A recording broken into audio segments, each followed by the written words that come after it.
Most kings get their head cut off. I mean, in war, battle, and in life. At the end of the day, you've achieved everything you want. You've made it to the top of the throne. And at the end of the day, you just get your head cut off.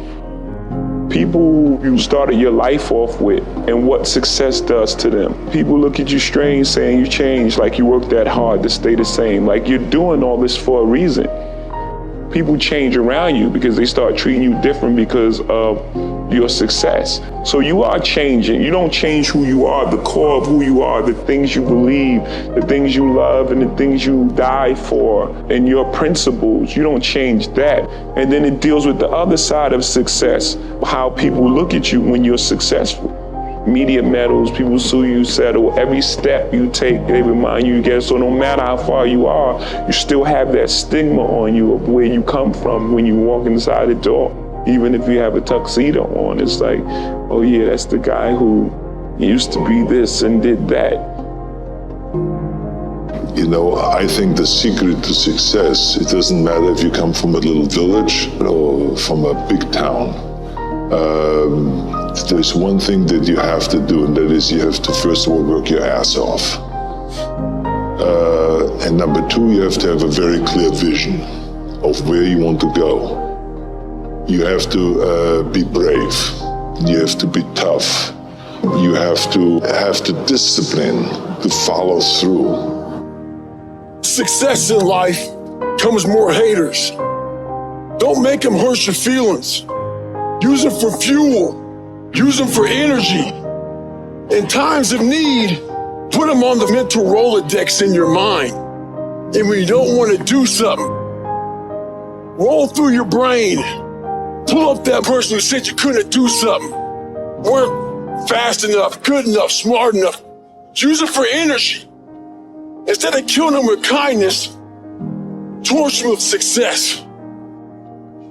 I believed what Nelson Mandela said, that, everything is always impossible until someone does it. Then all of a sudden say, oh yeah, that could be possible. And this is why it's important to tell this to our young people. My hobby is ownership now. My hobby is realizing the rooms that I've been able to get into, the hands that I shake, and the personnel that I'm around. I don't take that for granted. Are you just supposed to shake their hands? Or are you supposed to make more of those moments?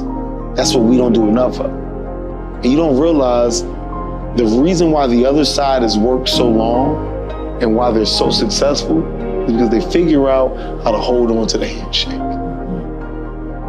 We minimalize the opportunity to grow and be around and be a part because we're so self-involved. Where real wealth and opportunities are built. I now do, and my priority is that. Never ever think small. If you're going to accomplish anything, you have to think big. You have to go and shoot for the stars. Wherever I go, people ask me all the time, what is the secret to success? Find your vision and follow it. You see, I think it's the most important thing that we have a very clear vision of where we go. Because you can have the best ship in the world. You can have the best cruise liner, but if the captain does not know where to go, that ship will drift around the world and out there at sea and will never end up anywhere. The simple truth is, if you don't have a vision, if you don't have a goal, if you don't see a future laid out in front of you, you're just floating around without a purpose. You can do it if you want it bad enough. The operative part of that is if you want it bad enough. And virtually everybody that's ever come to the seminars never wanted it as much as I did. Nobody was as hungry. How many of you can say that you're serious about it? How many of you can actually say that you're trying to be all you can be? I did know Steve Jobs. I do know Elon Musk. I do know Warren Buffett. I do know, and they're all ball busters. Success leaves clues, kids. And they all have one thing in common. They're ball busters. They're hard as nails. What kind of sacrifices are you willing to be super successful? Most people don't reach their dream, not because of failure. Most people don't live their dream because they give up. You see, it's not the failure that stops us, but that most stop at their first failure. Those who succeed don't stop at one failure. They don't stop at 10 failures. They don't stop at 100, 1,000, or a million. They say, this is my goal, and I will do whatever it takes to achieve it. I will learn the lessons from any failures. I will learn faster. I will work harder. I will work smarter. And I will not quit until my dream is a reality. If you really want to be successful, some days you will have to stay up 3 days in a row. 60 hours a week. Nobody is willing to work 60 hours a week to be successful. Nobody is willing to miss a holiday. The high-performance people, the one thing that they all have in common is they're hungry. Hungry for a better life. Hungry for change. Hungry for the tough love their parents didn't give them. So is that what it needs? You have to be hungry, you need to feel the pain. Growth only comes through pain. No pain, no gain. Because you're not willing to make any sacrifices to be high performance. And most of you say you want to be successful, but you don't want it bad. You just kind of want it. You don't want it badder than you want to party. You don't want it as much as you want to be cool. Most of you don't want success as much as you want to sleep.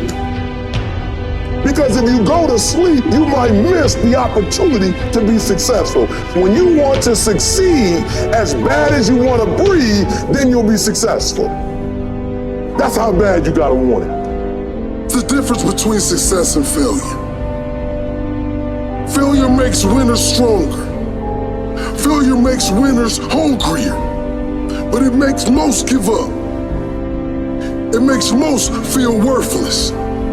Winners don't enjoy failure, but they would never let failure stop them. Next time you encounter failure, you got to remember every great thing on this planet is here because the Creator learned what did work, but learned more from what did not work. The biggest problem people have is they think they're not supposed to have any. Problems are the fuel for growth. It's like if you don't have any problems, you're either a liar or you might call them challenges. It feels better. I understand that. Anybody who doesn't have problems is either totally asleep at the wheel or they don't have much of any kind of a life. But then there's fulfillment. And fulfillment is living what you're made for. I like winning. I like being the best at what I do. So I'm not going to settle for less than that. Why would I? Failure is nothing but a lesson to the winner. Failure is nothing but motivation to the winner. Michael Jordan making 1,000 shots before you take a break. So you look at Jordan or you look at, LeBron or you look at anybody who's the best in the world at what they do and you go, aren't they lucky? But if you actually study them, you'll see they're doing things, they're practicing in private things that make them certain in public and they get rewarded for what they do in public. Yeah. And you got to do the same. If failure was the end of your story, there would be no greats. Greats like Jordan, greats like Einstein, like Edison, like Oprah Winfrey. If these people stopped at failure, the world would not be filled with their greatness as it is today. Failure is fuel. No one likes to fail, but the difference between those that win and those that lose in life is the winner decides a better meaning for their failure. They decide never again. What's a story we all love? It's the comeback story. It's the comeback. It's the Rocky. It's that music where all of a sudden you step back up and you take control and rock. Don't let failure stop you. Let it grow you. Let it develop you. Failure is not the end. It's just the start. The start of your comeback story.